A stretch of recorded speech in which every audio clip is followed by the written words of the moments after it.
హనుమకొండ జిల్లా భీమదేవరపల్లిలో రాష్ట్రంలోనే రికార్డు స్థాయిలో 42 సెంటీమీటర్ల వర్షపాతం నమోదు అయింది. వర్షం ధాటికి కొత్తపల్లి గ్రామంలో కల్వట్టులోకి నీరు వెళ్లడానికి తీసిన కాలువలో పడి అప్పన్ నాగేంద్ర అనే వ్యక్తి మృతి చెందాడు. విశ్వనాథ కాలనీలో కాలువకు గండిపడి పంట పొలాల్లోకి నీరు చేరి చెరువులను తలపిస్తున్నాయి. బొల్లోనిపల్లిలో సుమారు 25 ట్రాక్టర్ టిప్పుల ధాన్యం కుప్పల వాగు ప్రవాహంలో కొట్టుకుపోవడంతో రైతులకు తీవ్ర నష్టం వాటిల్లింది. గట్ల నర్సింగాపూర్ గ్రామంలో వరద నీటి ప్రవాహానికి రహదారి కొట్టుకుపోయింది. ఈ నిన్న కురిసిన వర్షానికి మొత్తం వాగు ఎక్కువై మొత్తం వడ్లన్నీ కొట్టుకుపోయినాయి.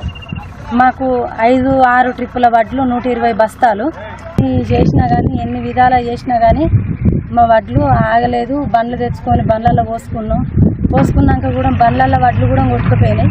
ట్రాక్టర్ కొట్టుకుపోయింది, వడ్లు కొట్టుకుపోయినాయి. మేము కూడా మాకు కూడా ఇంతమంది నీళ్ళు వచ్చినాయి. నైట్ 8 గంటల దాకా ఇంట్లోనే ఉన్నాం. వడ్లు పోతాను కానీ ఏడ్చుకుంటూ మేము ఇంట్లోనే ఉన్నాం.